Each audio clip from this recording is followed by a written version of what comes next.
right? So, you know, I would go hire somebody who wants to be a program director, and then you make them an assistant program director.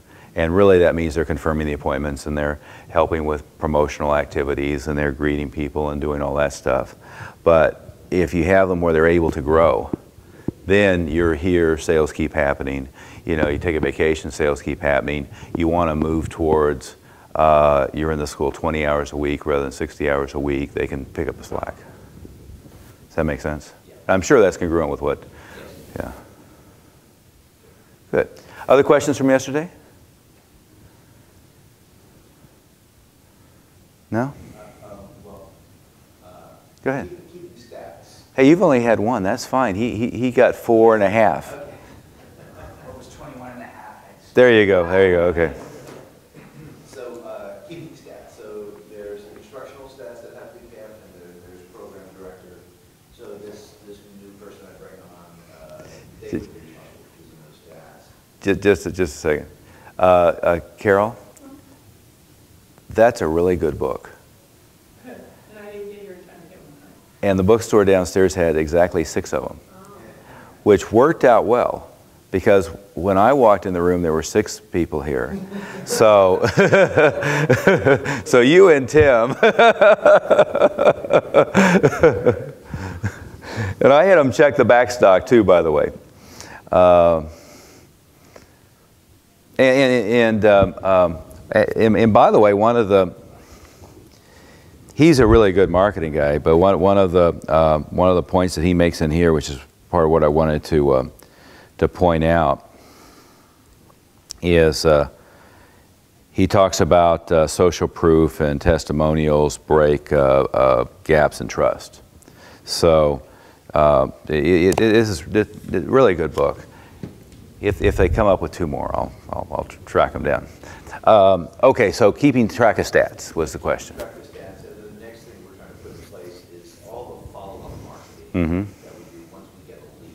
Right. We're good at you know, bringing the person in. We don't enroll them. Right. Or for those we can't bring in. Sure. AWeber and all that stuff. Yeah. You know what? Where the rubber meets the road, how you think about a lot of that stuff is, if you set up sequential autoresponder, email, text, voicemail, all that stuff, and you just let that run, and you know, now let's say that I'm semi-lazy, so I have a month worth of stuff. Now, I mean, what you should be using is all the stuff that we're providing. So now you've got a weekly lesson of the week and all that stuff, and that just automatically goes out, and that's going to be non-promotional. It's going to be valuable content, right? But take that as an aside. So if you've got 4 weeks or 6 weeks of content, if you just set that up automatically to just like keep looping, right? So you go at them and it just starts over and starts over and starts over. But what I was going to say is, where the rubber meets the road, really what you're doing every month is you're sitting down and saying, how many leads do we have? Well, we have 1,000 leads. Okay. What events do we have this month? Well, we're going to do the Nunchuck Night. Okay. Let's send them all an invitation to the Nunchuck Night, and let's broadcast out a text on Nunchuck Night, and let's send them 3 emails on Nunchuck Night. What else do we have going on? Well, we have a Parents' Night Out. Okay. Well, let's blast that out to everybody. And so every month you're sitting down and saying, what internal events do we have going on? What type of special do we want to have? And then what other, you know, neat things do we have? And you're always starting with that lead list, which is constantly getting bigger, right? Communicating that kind of stuff. And so, and then it's, how's our intro flow? Well, it's pretty crappy this week. Okay, well, we've got 350 leads. Let's get on the phone, right? So every day, all day, we're going to be working on marketing, and every evening, all evening, we're going to be working on leads. How do we prioritize? Chronologically, we start at the top and work our way backwards, right? Never start at the bottom and work your way up, right? So we start from leads from last month, and we go to leads the month before, leads month before. We prioritize by recency. And so again, when you're sitting there in the school, really what you're doing is you're starting every month, and looking at every week, saying, well, we have a dearth of traffic this week. Okay, well, we have this to work with. If I can make 50 connects and I can get 10 appointments and I can get 3 or 4 intros and I can get 2 enrollments, that helps, right? And that's the assistant program director prime time.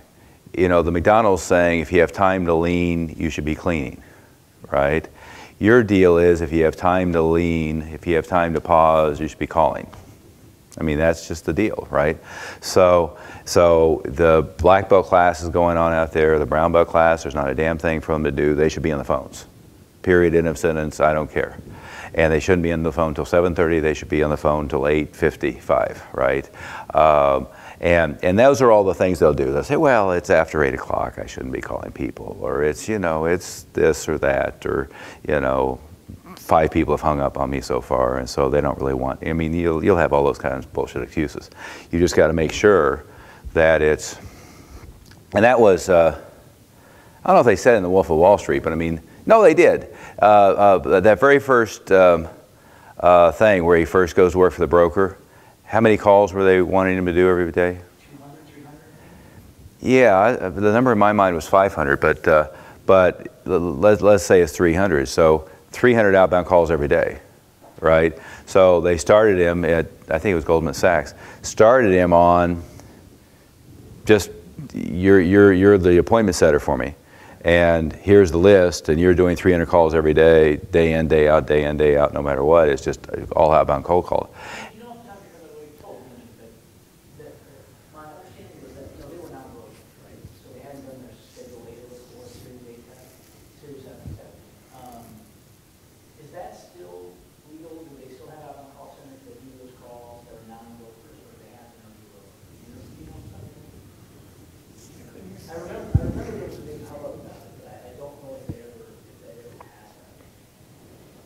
Well, if I don't know the answer to that,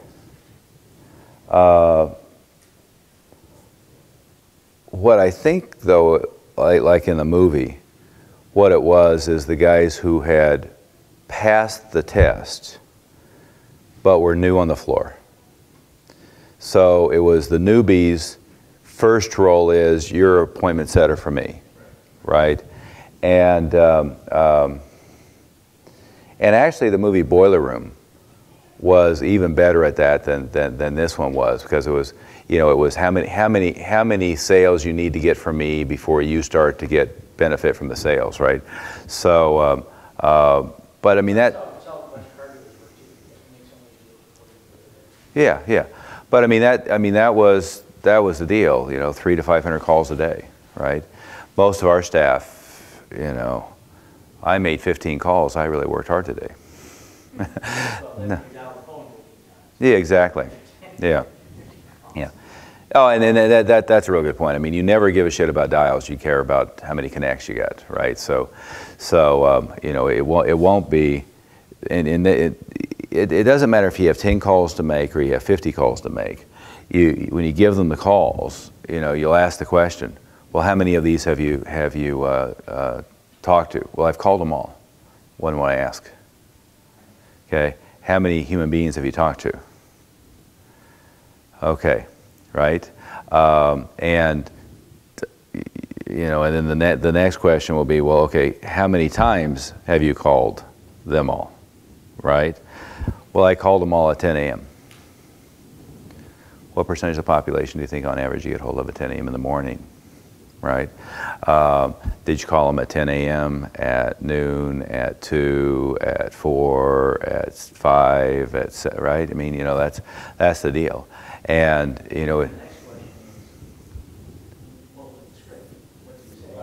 well, yeah. Yeah. I was like ready to put my head through the wall. Yeah. And I'm like, so I sat there for literally 1.5 calls. I couldn't fucking take it anymore. I had to jump up on it. Yeah. Because his script was. Everybody note, he said fuck. He never cusses. 5 times. Between yesterday and today. Did he? He got corrupted by the Wolf of Wall Street. Yeah. But You know what it was always with me is when we were going to New. It's fucking New Jersey.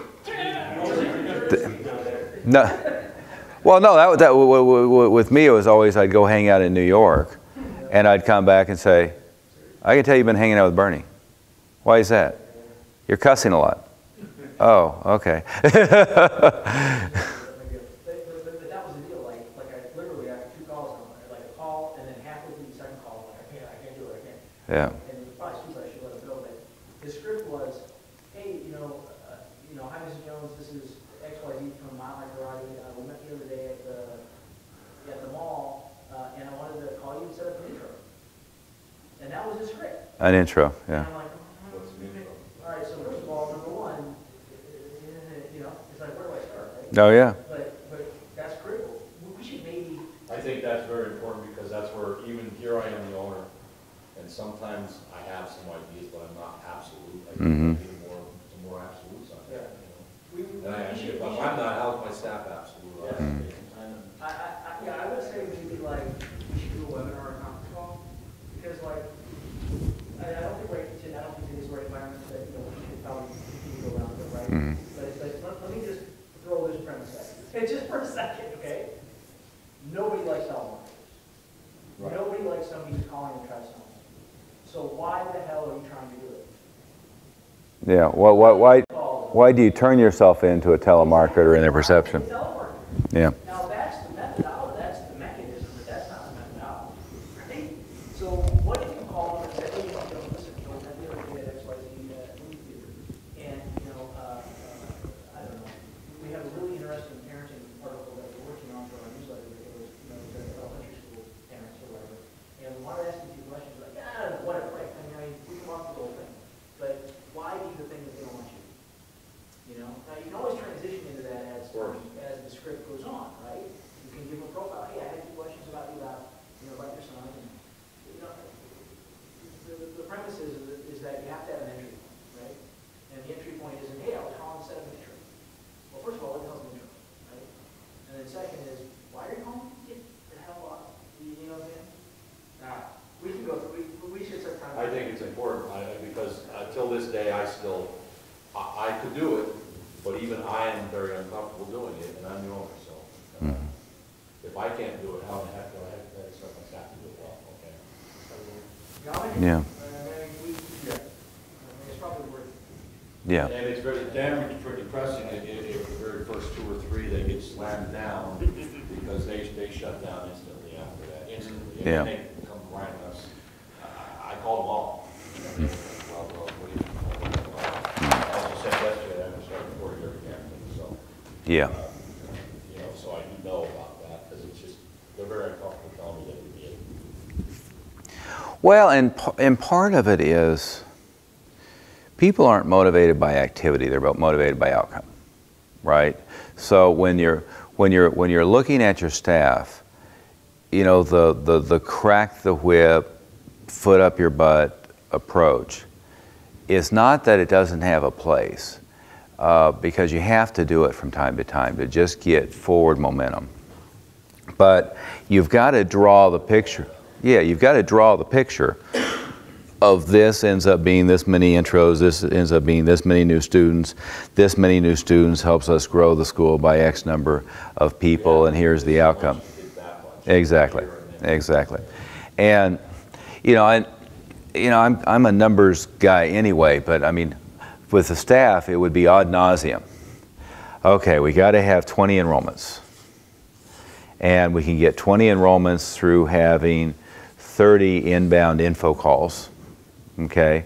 Or we can get 20 enrollments by having, let's say, 60 intros from 120 appointments from 300 leads, okay? Either way is fine.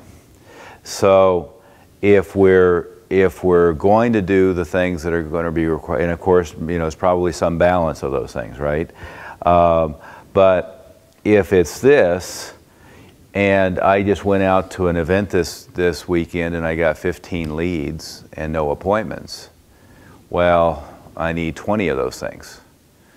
On the other hand, if I could have gotten 10, 15 appointments and 30 leads, I would be much better off. And if I could have gotten 100 leads and 80 appointments, right?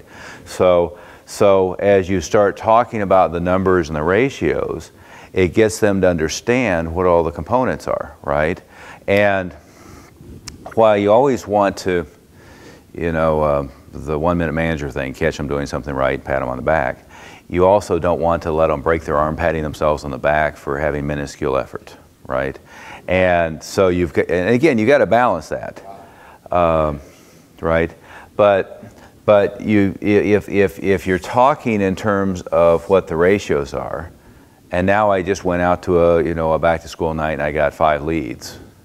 Well, in context. I'm actually too easy on it. I'm too understanding of the fact that, well, it's a numbers game, you did your best. That's not very useful, yeah. Not at all. Yeah. Now, it's not very useful to beat them up constantly either. But what is useful is just reality, right? So, again, using sports analogies, but, if we go bowling and the best you can do is 300 and, let's say under 100 and something or other is like you're a complete moron and, that's the range. What you don't want to do is cover up the scoreboard and say, just do your best. You should feel good about that. You hit a pin, right? What you want to do is be discussing the scoreboard, and in the conversation, can be, well, really excellent is from X to here, right? So, let's say that it's this example. So really excellent is we're generating 300 to 500 leads a month, right? And acceptable is that we're generating, let's say 150 to 300 leads. And mediocrity is 75 to 150, and a complete moron is anything less, right? And I'm using that intentionally inflammatory words ahead of time, right? Not after the fact. I'm not saying you're a complete freaking moron, right? But what I am saying is, any idiot can do better than this, and this is a D. And this is a C to C plus, and this is a B, and this is an A, right? So ahead of time, I'm defining what on an ongoing basis is the performance level that should be done, right? Ziegler in his really good book is called Top Performers or Top Performance. He defines it as you sit down with somebody on the way in the job, and you say, here's the minimum level of performance for you to have a chair and a desk and a phone here. So let's say a real estate office, right?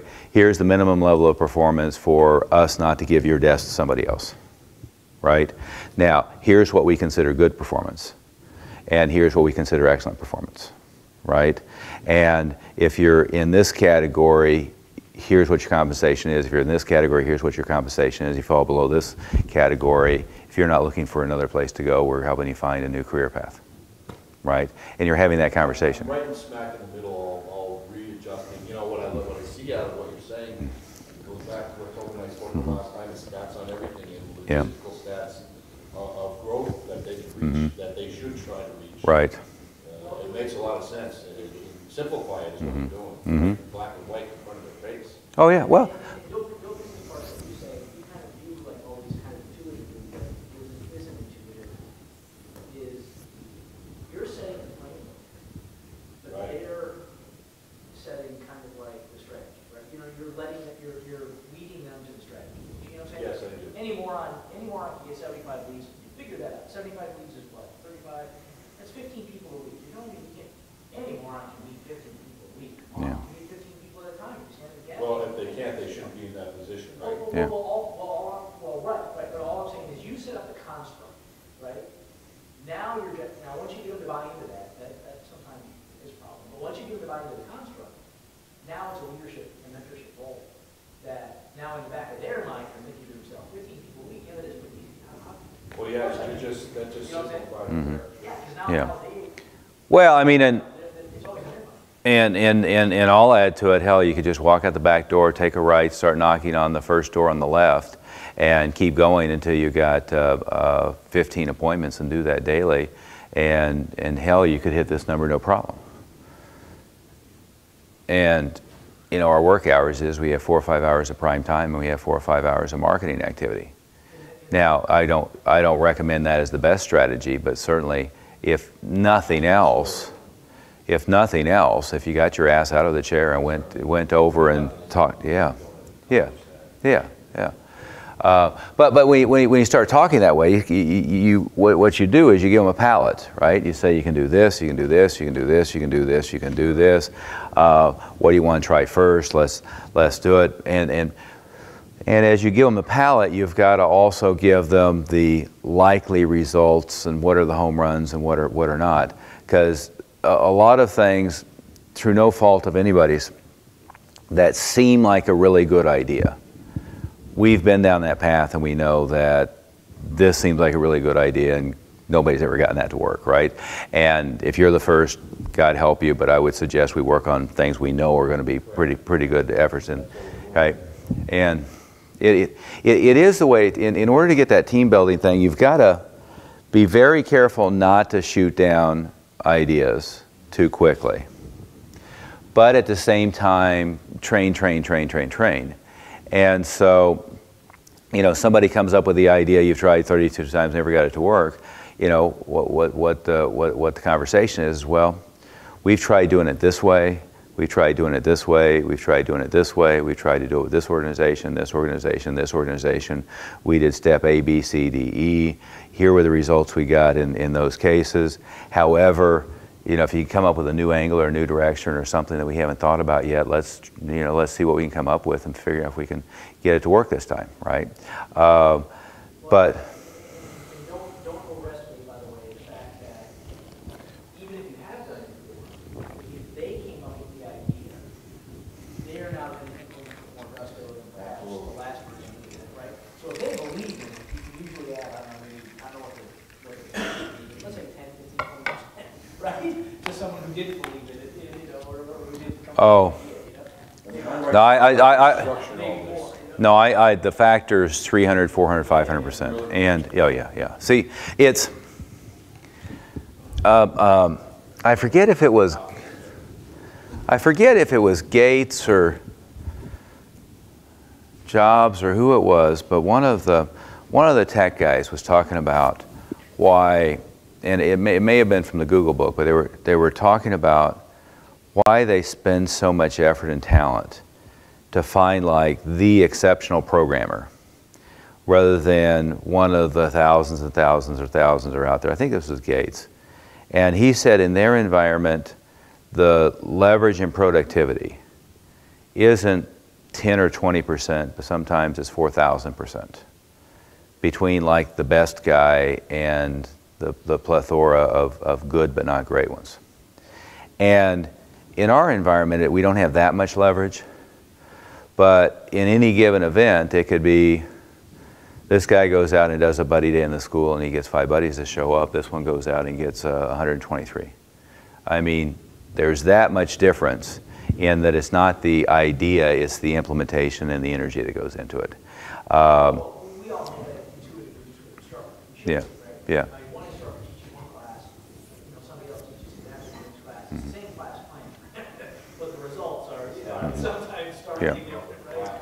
Well, and what's measurable about that, I mean, it's, again, Peter Drucker's comment was what gets measured gets done, right? Is what's measurable about the instructor is the retention rate and the renewal rate. And what the irony is it's hard for us to judge objectively without it being numbers. Because I've watched a lot of our instructors and I like them and they're energetic and one thing or another, but nobody renews. So there's just something in the next level of they're like teaching an exciting class at this level, but they're not motivating them to be black belts, they're not motivating them to be just like them, they're not motivating them to be committed, all of that type of stuff. Right. Yeah. Exactly. Yeah. Yeah, that's exactly right. It comes back. In all fairness, it's newer, and I'm redesigning that element This is where I want to go with it. Yeah. Yeah, it's always to begin with the end in mind, right? That's what Tim. I've learned from all of you the most is stats on every Yeah. We did the argument last night, I can't remember who we were chatting with that before, but we were talking about, the initial renewal rates, for instance, it's a new school. Mm-hmm. We all remember what first class in the school was. Mm-hmm. You know what I mean, like the first group of kids, it was kids' school. Yeah. The first group of kids in the school, the Yeah. first set of enrollments. Yeah. All those guys are with you forever, they renew like it's, there's no tomorrow, they'll do whatever you ask them to do. It's not because kids now are different than then, it's you're different than you were then. Remember how exciting it was, that first freaking class? I mean, I did like 100 enrollments before we opened the doors, right? I had like 100 kids, right? So I had like 3 white belt classes, and we were jacked up, man. It was so exciting and so much fun, right? That's what's different. That's why people have a hard time with rules and stuff. It's because, not because the students say it, it's because you've been doing it for so long. Now you just gotta, Yeah, going through the paces. For the purposes of my notes, I'm sorry, 300 leagues, what's the 120 and 60? Oh, well, just as an example, but 20 enrollments, 60 intros, 120 appointments, 300 leads, right? And Is that, that's not, let me think about this for a second. So this is like you're doing a fair or a carnival or something like that, right? And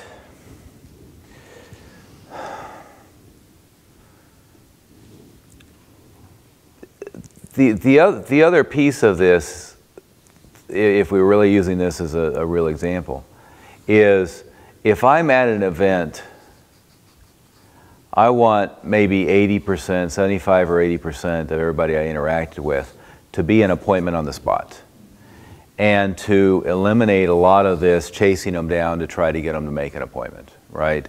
And the mistake that people make at external events is first they are really excited because they passed out flyers, right? And then it's, we got them to give us name and phone number, but that's about it. And then it's, we got name, phone number, address, and so forth. And then it's, we got name, phone number, address, and they made an appointment. And then ultimately it's, they, gave us some money for an introductory thing and made an appointment to come in, right? So the best of all worlds is this, and the second best is this, and everything moving on down gets progressively more difficult, right? And again, it's one of those, I wish I knew now what I knew, but over the years, we generated thousands, hundreds of thousands of leads without taking that next step of making an appointment on the spot or figuring out something to sell them. And most of the schools that he and I are working with, whether it's in the franchise or in NAPNA, this is the step we have the hardest time getting them to transition to, right? Of spin the wheel and now it's a $49 or $79 or a $99 and sign them up on the spot. Oh, well this is, I go to a live event and I pass out lots and lots of guest passes or flyers.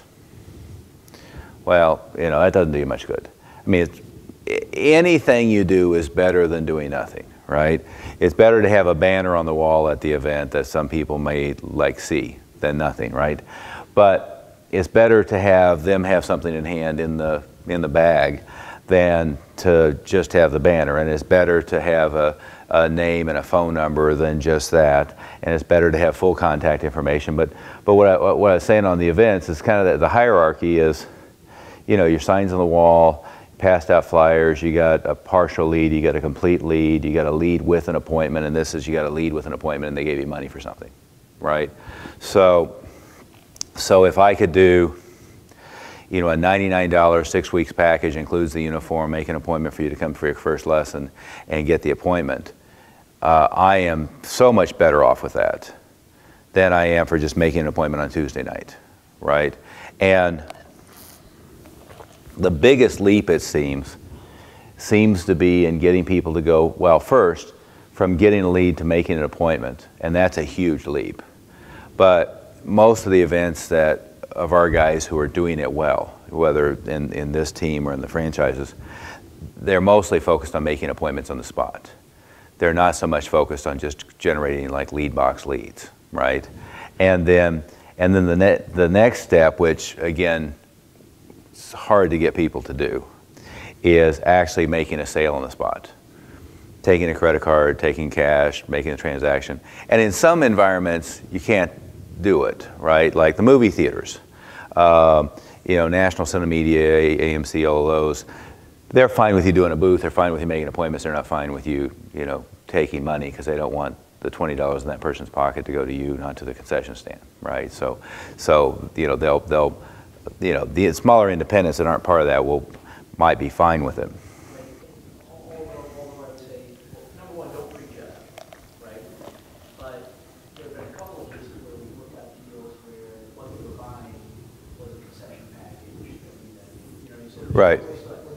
Yeah. The concept is exactly Right, right. What about the concept of they're buying something, but the money's going to charity? Oh, absolutely. Absolutely. Well, and see, that's the easiest break into this. And especially a lot of the events you're doing are elementary school, church, community fundraiser, charitable activity, right? And some of the events, some of the bigger events that I've seen are like nonprofits only type of thing, right? So now you're going in under the auspices of a nonprofit. But you're right, that's the easiest next step is, you know, it's a $49, it's a 5-week package plus the uniform. 100% of the money goes to whoever's hosting the event, to the elementary school, to the church, to whatever. So the best possible option is you're doing a fundraiser for the host, right? And what Toby was saying is, who was it that we got to? Was it you in Orange City, or was it one of the John Metcalf got it done, and he did the gift card thing. Yeah. They were buying a $20 gift card for concessions. He was taking $10, but they also got the 4-week program and So he was making the transaction, and the transaction was whatever it was, but you got a $20 gift card to the movie concession stand, and you got the free uniform and the free month and one thing or another. And so now when they gave him money, he gave them the concession card, and they went over there and spent it. So now the theater was tickled to death because he's out hustling, and they're giving him $29 and he's giving them $20, and they're going over and spending that, right? And by the way, John really got this. Yeah. He really got this after Oh, yeah. a while. It took a while, but he really got it. And he used a piece of script that I really wanted him to, which was, you know, and keep in mind, Mr. Jones, you know, obviously with these gift cards, it's a lot better than cash because they're free. Mm-hmm. So it wasn't just giving them $20 worth of concessions, it was giving them the gift card, because then they only use $6 of it, you know, $6 of it, and don't never use the rest, right? Because they lose the card when they get home. And, you know, Mr. Theater Manager likes that idea. Yeah. Yeah, and you're talking about the script to the theater manager of, you know, everybody who gives us money, we're going to give them the card. So everybody who gives us money, we're going to give you $20, but they may not spend it, all of it, right? Which is why not all, but a lot of the merchants like them. And now you see some of the gift cards is what, they lose 5% of their value a month, or, you know, something like that. Good. Yeah. Yeah. Yeah. But in reality, I mean, I never remember that I have them. I could have 5 in my wallet, and I go spend $100 and I have a $100 gift card in my pocket, and it'll dawn on me a week later that I just don't, my mind doesn't work that way. So in that dynamic, the theater gave him the cards to give? Yeah, he bought it at retail. Oh. No, they didn't give it. He paid retail to them, right? But it was the workaround of, they don't want you taking cash in the theater because they want the cash in that guy's pocket to go to the concession stands. I understand that 100%. But now it was, yeah. Let's help you facilitate. Exactly, exactly. But now what he was doing is, every transaction of his, do you remember what he was charging? Okay, so he was charging $20. And so now they're giving him $20. He's giving them a gift card, but now they're transacting $20 to come into an introductory lesson and get the uniform. So it was probably like 2 lessons or a week or something. And now the theater isn't out any money, but he's not, he's obviously getting credit card information, but they've emotionally giving him money to come in for the thing and are tickled to death that they got this free gift card. I don't want to get too off topic, but let's say you have your block appointment time on Tuesday at 5 o'clock, and you've got 10, 15 families coming in at one time. The initial class itself is a group, is a second follow-up class, a one-on-one, because that's technically your enrollment conference. Or do you keep them in that group environment, set, kind of as a white belt group? You can set appointments with them. Yeah. This enrollment conference, you can still have them in the second class, but separately, you say, after the class, I'd like to spend time with you, does 4 o'clock work, or can you come in early to the class, or set appointments after that class? Yeah, in my ideal world, I would be private or semi-private first lesson to build rapport. Then I would be in a controlled beginner class for the second lesson and controlling the numbers of people at any one time so I can enroll them, right? Greg was having this problem, and my answer was have 2 or 3 beginner classes a night.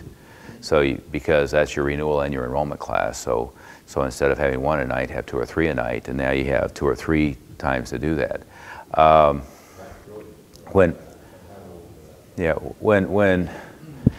When I was running grand openings to begin with, I was slotting just 2 types of classes all night long. Intro, beginner, intro, beginner, intro, beginner, intro, beginner, right? Just so that we had lots and lots of slots where I could bring people in with nothing else going on, that I could do intros and so forth. Now, truth be told, if I'm going to do a private or a semi-private intro, I'd much rather have the intro be going on while there's a class going on. And a class where they're not going to be like kicking each other in the head or punching, tapping each other out.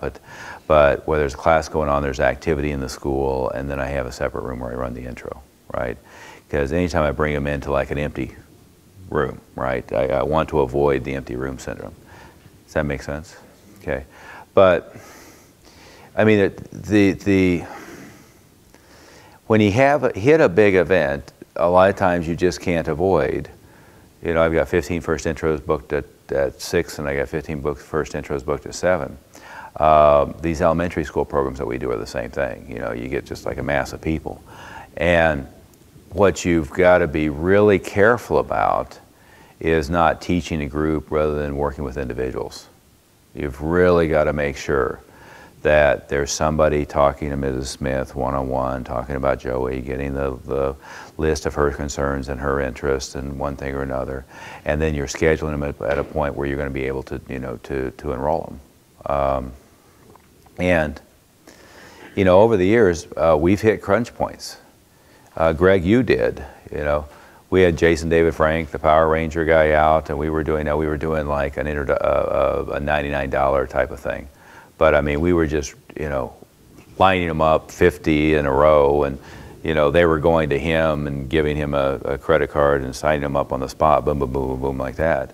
I've ended up where I had 30 people that needed to be enrolled in the same class. I'm there by myself, and I'm teaching class, and it was, put a check on the front desk, here's the deal.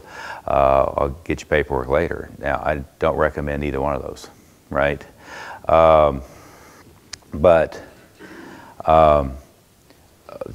And to further answer your question, I mentioned doing like 36 enrollments in one day. That was all full-blown intros, one-on-one enrollment conferences. I scheduled them every 15 minutes, all day. And I had an instructor there with me. And so it was intro, enroll, intro, enroll, intro, enroll. But what happens is, in reality, one person shows up 20 minutes early, another person shows up 20 minutes late. So it was a continuous introductory class that went for like 9 hours, right? So I mean, I had the instructor teaching for 9 hours, and I was closing for 9 hours. And I just tried to keep in my mind of who got there first. And so I'd go out to the introductory class and pluck the next one out and come in and enroll them and shake their hand and, and the next one out. It was just like a continuous intro going all day. But I like that a lot better, that I'm trying to pitch 10, 15 people at once. I should ask this question, but I'm going anyway. I have open space, no extra room. Create a little corner for the intro while the class is going on, that kind of thing. Sure, sure. I mean, That's what I used to do, yeah. and then I pulled from and did the private intro now without the class went on first time, and then controlled second intro. And I'm in trouble with my second intros. Okay, I'm not sure I understand the question. The first but- question was with the private intro, the very first introduction Yeah, class. yeah. You just said to have it while the class. Well, I said in my ideal world, I would have a setup where I can teach them over here, and they're seeing a class going on, assuming it's an appropriate class. What they're looking into, Yeah, getting into, yeah. excitement, that Right. And if I'm in a situation, either because of staffing or because of facility, where that's not doable, then what I would typically do is have a 30-minute slot that's an intro, but make sure that they're seeing activity beforehand and they're seeing activity after, so they're not just kind of in an empty school. Now, from a space constraint standpoint, there's no reason in the world you don't get, 4 of the big tall wave masters and kind of pull them across, and now you have what seems like a little introductory area back there where there, stuff going on back here. When you do that, you've got to be real careful to parents are sitting close enough where they can hear you. Not that the parents are sitting diagonally across the room on the other end. So you really have to orchestrate. Ms. Jones, come with me. Here's your chairs. Joey, you're here. I apologize for the noise level, but they're having a lot of fun, right? I mean, so you've got to. I actually have a different seating area like that. Yeah. And, that's what it was, but I changed it to private. Right. Thinking that I could control the environment more. But I'm not worried about it. Classes are running well, so it's a good thing to keep that bang going on. And I have them sitting right in front of me, where I think they're very. As long as you're aware of what's going on over Yes, there. that has to be designed accordingly. Yeah, yeah. Because that could blow up in our faces really quick, right? Oh, absolutely. You've got the brown and black belt sparring, and some guy's coming by with his handkerchief on his nose because his nose is bleeding. With a high-ranking class. I did. I think it was a renewal. But there was a class going on in the other room one time, and it's like a 42-year-old guy tried to do a flying sidekick and landed on his hip and broke his hip, right? And so I'm in here doing the enrollment while he's out there with the ambulance guys coming in, right? The best story. Now I'm not. This is, by the way, a true story. The best one ever, by the way, was this, which I was very proud of. You've heard the story, Toby. Is Washington, D.C. I'm a senior at Georgetown. Charlie is a senior in high school. And we have a school that's built like this. Here's the hallway. Here's the office. It's like a fishbowl with windows. So here's the front door. And here's the classroom. Okay? And over here in the shopping center is a big Goodwill store, right? This is in Alexandria, right by the Masonic Temple and the train station, right? So I've got a mom and the kid in the office here, and I'm sitting here, they're sitting here, I got windows all the way across, and this bum with a pitchfork, I mean like big beard, hasn't bathed in like 3 years, smells of urine, comes stumbling into the front door and ends up wandering his way into the class while Charlie's teaching. Okay? Now, I had talked Jeff Smith into letting me spend enough money to put mini blinds on the windows. Okay? I'm not sure what the logic was. I'm not sure why I needed them, but somehow I talked him into spending the money. What? You were happy they were there, though, weren't you? Yeah. So, without missing a beat, I lean over and close the mini blinds, finish the enrollment, get the check. There was a door to the office here, so I walk them over here and out. Okay? And now I go to see what might be happening. Right. And so here's the probably schizophrenic, right, who hasn't bathed in 2 or 3 years, who's now mumbling in the middle of the classroom while Charlie looks on aghast, urinating on himself. But I got the enrollment.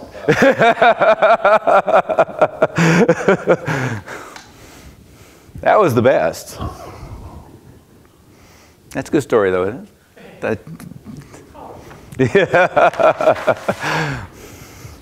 But yeah, I mean, but you've got to be immune to you know, that was a good learning experience, you know, when you're 21. But you got to be immune yourself to any distractions going on, because now once you're in the process of getting them enrolled during the introductory process, you've got to be completely prepped to make sure that nothing crazy is going on the floor, that you don't have the one pissed off person this month is like in your face while the intros are there, any of that stuff, right? And at the same time, when you go into the enrollment process, you've got to make sure that you're completely focused. You know, personally, the best I was ever doing on closing ratios, it was walk them in the office, lock the door, there were no windows. There was a receptionist out front that, you know, if the building was burning down, she would, you know, she would come get us about the time the flames were getting near the door, so we wouldn't die in an inferno. But other than that, what's that?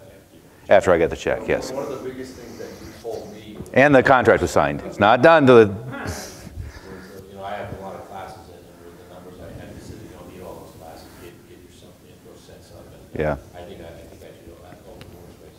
Yeah, yeah. Well, a small school or a new school, what we have a tendency to do is try to build out this full schedule as if we need it. Well, what you do need is you need fairly big classes, right? And so if you have a bunch of classes with 2 or 3 people, then it just doesn't get the dynamic you want. But if you have a whole bunch of classes with 15, 20, 25, 30, 45 people, then the energy and the dynamic is there. And you know, again, to use the Dan Kennedy example, he talks about when he was doing stuff with chiropractors that, you know, he'd get them to close the office a couple days a week and use those days to go and do marketing activity. You know, because if they had a small enough practice, well, let's book appointments on, you know, Monday, Wednesday, Friday, and on Tuesday, Thursday, Saturday is your marketing days. And every Saturday you can be out at a fair doing adjustments or something like that. And, you know, and Monday, Wednesday you can be out in corporate environments. I mean, yeah, you really do have to think that way, right? The little tweaks mean a lot. It's interesting. It's great. Yeah. Good. You know, on that class schedule, Mm-hmm. and I talked recently about that today, I had this exact same problem. Yeah. In school with our schedule being packed in, not really having to take, you know, time off with myself and my wife for Right. running the thing, and we were trying to focus on getting the Mhm. class going. So I went back and reviewed our schedule, and our stats were the best when we had the 80-90% closing rate. Mhm. So we sandwiched in, we had a white belt class, we had intro, and we had a white belt class. Mhm. So they had the intro walking into an energetic white belt class, and they're seeing it as they're sitting down, and, you know, we're Yeah. getting good work, so they're seeing me finish that class with, you know, the character development, so they get the first hand, Mm-hmm. you know, side of it, and then they That's went a into life their lesson intro right class, there. and then, you know, right after their intro class, we had another white belt Mhm. class lined up, and so we were able to even take some of those intros and say, hey, we have a class right now, we're gonna go to take your second class. And close them after that. Close them that same day, first and second. Mhm. We had a lot of, well, now we're like, Mhm. that period. I like that a lot. And notice embedded in what he just said is part of what you're making sure you do is, let's say it's the beginner class is 6 to 7 and the intro's at 7. You're telling them on the phone, well, we're going to start your class at 7. If you're here about maybe 20 minutes till, there's a beginner class that gives you a chance to get a really good sense of what that's all about. So we always like you to be here 15, 20 minutes early so you can get a chance to do that. That way we have time to get Joey in his uniform and so forth. So you're, and then when they're there, you're taking the opportunity to kind of explain what's going on to the greatest extent you can, but you're also orchestrating the class for their benefit as well, right? So now you're bringing all the kids over right in front of the parents, you're doing the lesson of the week, and you're talking about goal setting, you're talking about honesty, and you're doing all of that, and you make sure that all of those type of things. See, the other mistake you can make is, I know there's a little bit of overlap when the intros are going to be watching the white belt class, and I do all of like the character development stuff 20 minutes before any of them get there. Well, why waste that opportunity? Let's, you know, let's do it when they get there, right? Well, if you don't have the steps, you gotta watch that first couple of classes, you gotta make sure you don't put in the seconds. Mm-hmm. You know, they're in the Right. You get to the first intro. Okay. Yeah, yeah, because now you're sitting in the office and the intro is starting 15 minutes late because you haven't gotten the check yet or gotten the agreement signed. Yeah, yeah. Is that helping? Big. Okay. That's just right where I'm having trouble. So. Toby, you want to come over and like join the big boy table, or do you need to be on the camera? It's hard to hear you from Yes. He's actually very shy.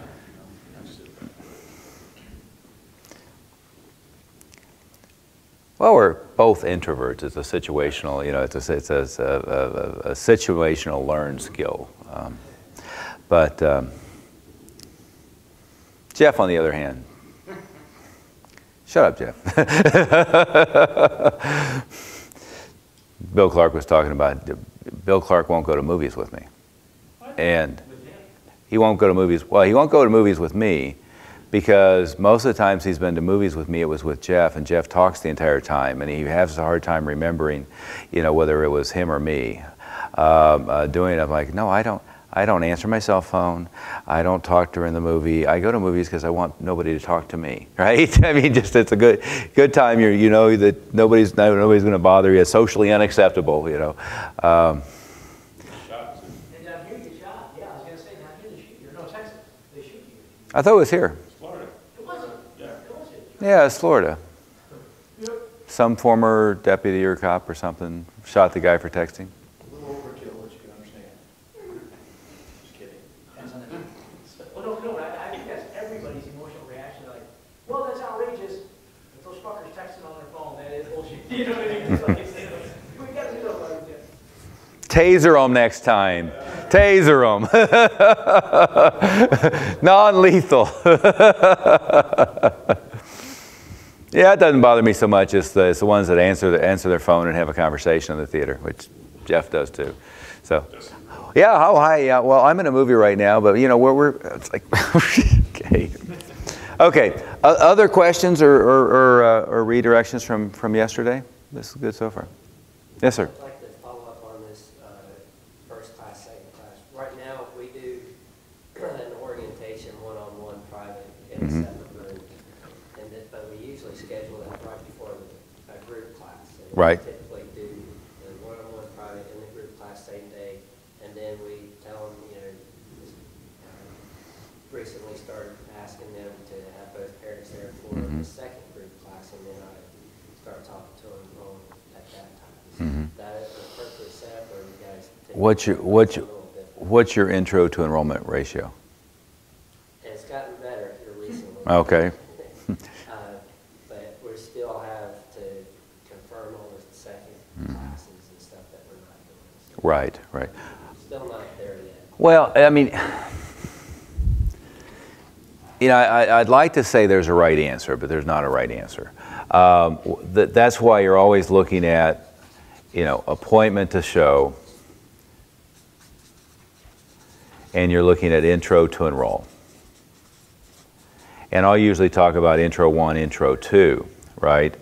But Master Clark was saying they're doing all of their enrollments at the first lesson, right?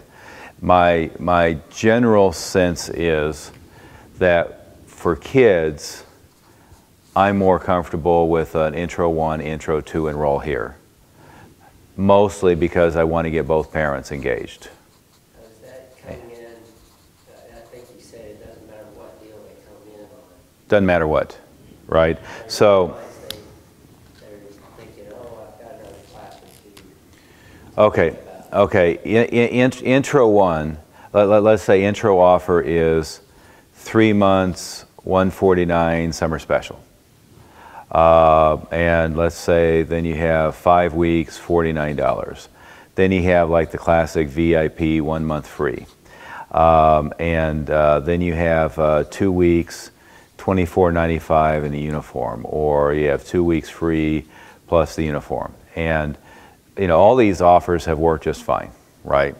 But you know, we can keep going.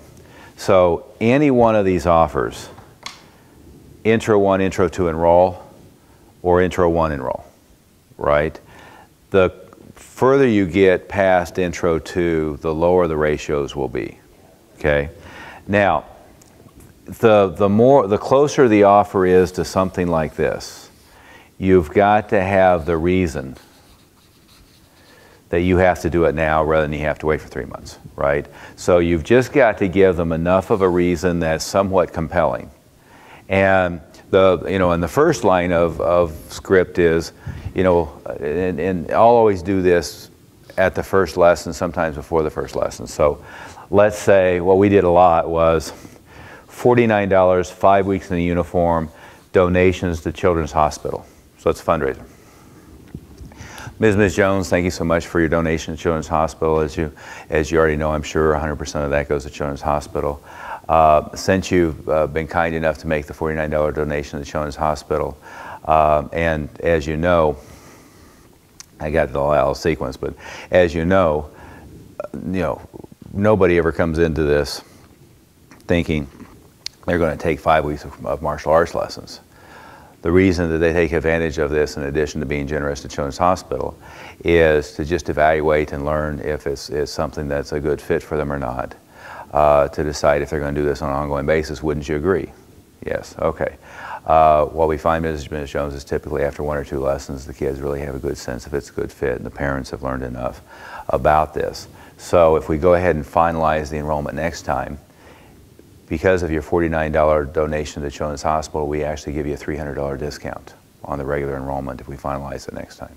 So I'll do that at the first lesson and then finalize the enrollment at the second lesson. Okay.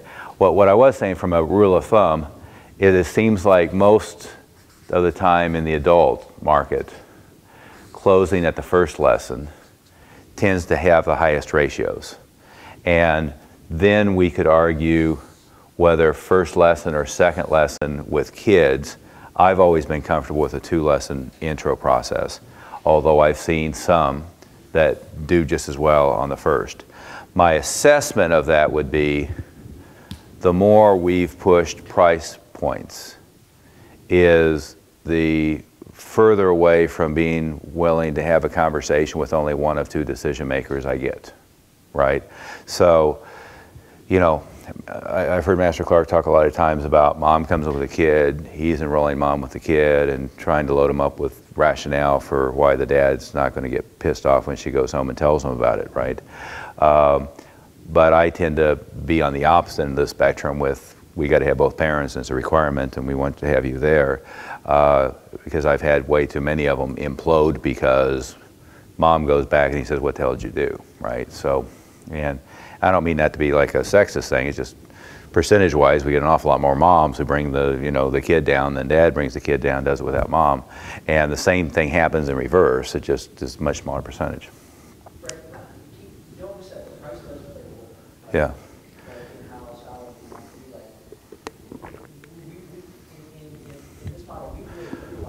Price and commitment.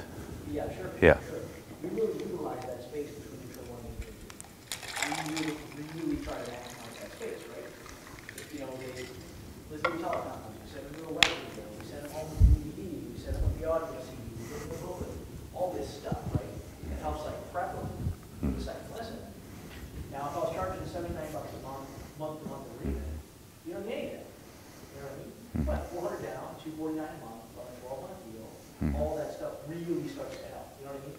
It's like little percentage points here and there. Maybe it's only 0.5% per piece or 1% per piece of movement. But Plus to have a high conversion upgrade and have them prepped well. Yeah. exactly, it's what's Yeah. next. Yeah. We want to make sure we're setting the stage for that. So again, I think it really is dependent on environment. But if your objective is high revenue per customer, solid sleep, and all that, I like the ability to maximize that space.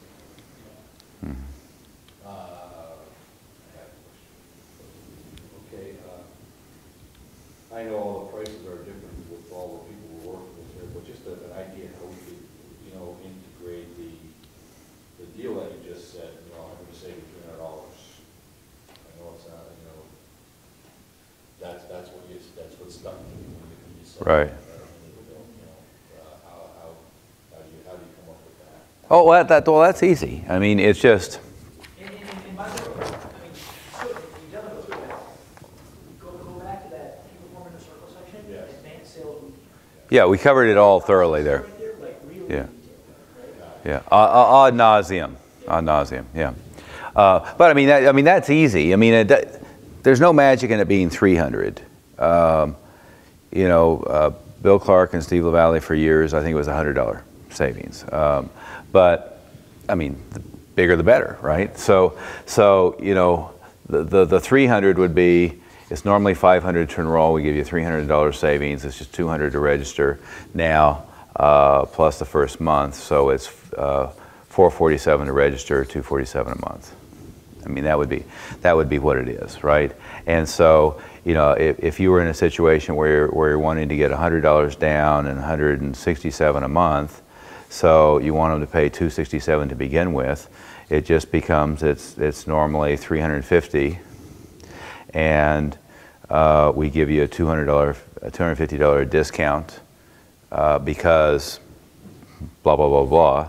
So it's $100 now, $167 a month, so $267 now, right? I mean, you just translate it that way. It sounds so simple, but I needed it. Yeah. No, that's fine. I mean, there's no detail too minute.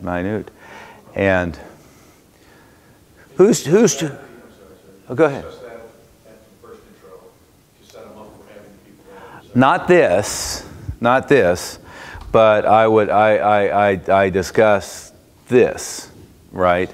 Yeah. So what I'm going to say is, you know, between now and next time, go through this, discuss your level of interest, desire to continue. Obviously, Ms. Jones, nobody comes in here thinking they're going to do 5 weeks of martial arts lessons. This is just to evaluate.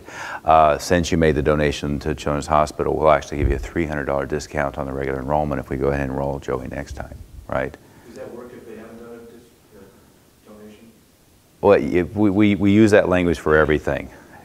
So obviously, Ms. Jones, since Joey came from the Leawood Elementary program, if you go ahead and finalize the enrollment next time, we'll go ahead and give you a $300 discount, right? The main thing I want is like something like a 5 or 6 week. They'll say, well, can't we just do the 5 weeks and then decide? Well, of course. I mean, the offer was 5 weeks for, you know, you just don't get the $300 discount, right? But again, what we found is that essentially all the kids, after a lesson or two, they know that they really want to do it, and they know the parents get a sense of whether this is a good fit philosophically for them. Doesn't asking, telling me you're going to give them a $300 discount, doesn't that start to open up the question of, well, how much does it cost? Sometimes. And that's yet another question about introductory process, right? Is at what point do you start talking about what the price is? And it's, again, you're watching your stats. So let's go to appointment first, second, enrollment. If I start getting a bad number first to second, that either means I have a crappy intro or I'm scaring them away, right? And if I've got a good ratio first to second, that means I've got a good intro and I'm not scaring them away, right? And to the extent that I can prep them pretty thoroughly at the first lesson to be ready for the second lesson and the enrollment, I'm happier, right? So like if you take the training we're doing with the franchises, the standard is, I really don't want to be discussing price much, if any, at the first lesson other than that. But if they're running 100% or something close to it, then if they shift into like Jeff Smith will always, you know, give them a pretty clear idea of what it's going to be for the next time. You know, the tuition is going to be $197 to $227, and next time, I mean, he'll give them that, and as long as they're keeping a tight ratio, doesn't worry about it because everybody who shows up enrolls. Right? So does that make sense? I mean, you're just paying attention to make sure you're not like now blowing them out of the water, right? The disadvantage of they don't know any of the specifics when they get to the enrollment conference is some portion of the time you've completely blown them out of the water compared to what they expected, right? I'm thinking $65 a month, and you tell me it's $265 a month, and I don't know, right? Yeah, yeah. Well, so the advantage of they got a little bit of a range is it has time to sink in. The disadvantage of giving a yeah. The disadvantage of giving them the range is they then make a decision on their own without you. Between the first and second, they don't come back, right? So that's why you're always watching these numbers like a hawk to see what's working well, what's not working well, right? And you also get you call confirm the second. Of course, nowadays, they decide not to do it. You call to confirm the second, they never answer the phone, right? But what it used to be is, you call to confirm a second, they answer the phone, and they say, well, we just can't afford it right now. We really liked it, but, so you start hearing that a lot. That means there's too much disclosure going on here. Because you want them, if they make that decision, you want it to be made in your presence where you're working with them and helping them close, not in a vacuum. So that seems to